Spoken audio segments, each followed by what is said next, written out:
Welcome to the 1847 show. I'm your host, Prince Larmin Jarbo, and on this show, we highlight the ingenuity of Liberians in and out of Liberia by sharing their successes, challenges, entrepreneur endeavors, and much more, with the intent to inspire other upcoming changemakers. The 1847 show also promotes the Liberian culture by creating a space for individuals to learn the history of our nation, to find solutions to problems that affect our country today. And this is season one, series two, episode six, which is part of our series called Digitalized Liberia. This series highlights individuals solving real problems by integrating technological solutions to make Liberia a digitalized nation. Digitalizing Liberia could mean better data transparency as technology provides access to information which could aid against corruption, improve health and educational facilities, deliver efficient agricultural practices that could yield higher crops production, amongst many others. Our guest today is Mr. Charles G. Kpan, who is the managing director and co-founder of Cygic IT Solutions. First question I have for you is, this quote is from your letter or your article that you wrote called Letter to God. It says, and for once, I felt I had a savior who touched me and gave my life a meaning. What would you say is your purpose in life? Uh, at some point, I was a bit confused about what God has destined me to be. But at some point, I got to realize that God wanted me to be an inspiration to other people out there. I feel like I needed to be someone who will serve as a guide to other young people. So for me, my purpose in life is to be able to inspire others to reach for their goals. So whatever I do, I try to make that the first thing that comes first. You've earned a BSc in Information Technology from Blue Crest. What made you choose such career? My decision to go to technology field was to be able to solve problems, develop solutions, build softwares, build platforms that can be able to change Liberia from what it is now. Um, I was inspired by some solution I saw by other young people outside of Liberia, and I felt that I could be able to do something that my country will benefit from, that the next generation will benefit from. So for me, I think technology can help to solve a lot of problems ranging from education to business to whatever field we find ourselves in. We just need to know how to use the right technologies to be able to solve these problems. So that's what really inspired me. Okay. How about your business, Cygic IT Solutions? What inspired the establishment of that? Okay, now, back then before I could get my associate degree in computer network, um, we saw that people were going to my school graduating and then going to look for jobs. But then there were not many jobs around for people to apply for. So I was like, why can't I just start something that I'll benefit from and others will benefit from? So a few of my classmates were like, okay, let's come together and then set up a company where we can be able to, you know, do project money for ourselves and then not just be employees, but we could be employers.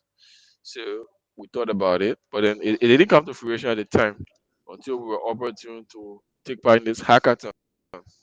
So right after Ebola, this NGO did a survey around things that happened during Ebola because there was a lot of misinformation surrounding Ebola, which made it spread. A lot of people say, okay, it was organized. Some people say, okay, it was planned, and so many things. So we realized that misinformation was a problem. So we took part in this hackathon where we were to create a solution to be able to solve misinformation surrounding outbreaks in Africa. So and that's where my team participated in, and then we came as the third winner. So we got a cash prize, and then we said, okay, two things: outbreaks happen occasionally.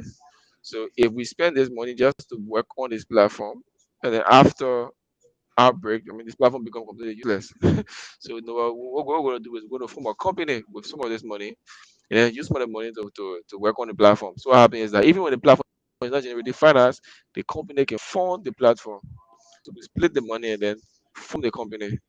And then use the company to work on the platform. As I speak to you now, there's no outbreak in Liberia, but the platform is still standing because we're a bit smart about how we spend the money. So now you mentioned initially trying to be employers and not employees. How successful do you think you guys have been in accomplishing that task? How many people are you currently employing? How many youth? Well, I mean that is one thing that I'm so proud of now. Every business have its own problem. When we Hmm. started, the vision was high, and then you have a lot of people come around who may not understand what you're trying to do. So we have people came around and then people left. So currently, aside from our managerial staffs, we have about five persons employed with us. Some on contract based, some on full employment. So our plan is next year, based on the current products we launch in the market, next year we'll be employing up to 10 persons to join our team. One of our products we have is greatly expanding that we need a lot of people to join our team. So hopefully next year again, our team will expand. So hoping that in the next 3 to 5 years we can be able to deploy as high as 25 to 50 young people. Issue of women in technology. So throughout your experience at your time at Blue Crest and now your professional career with the people that you work with, how many of those people are actually women when it comes to technology? So firstly, I will tell you, technology in Liberia is seen as a man's word. So when I started my study at Bluecrest, first in NIT Bluecrest, we had about I think close to 10 females in our class. When we were graduating, we only had two females. All of the female job, we only had two. Now when I completed my associate's degree and moved to Bluecrest to complete my BSc, we had a lot of females. I graduated with only three females. So which sometimes it's not financial reason. Sometimes Three out of how many men though? How many men were there in comparison to the three uh females? like if I'm doing by percentage, you have maybe 5% of the class will be female out of the 100%, and you have Wow. maybe 30% of the class and only three females, five females at Bluecrest. From initially like from the freshman level, there'll be a lot of females, freshmen, sophomore, but once you move to the graduate class level, a lot of females drop. Even in the professional scene.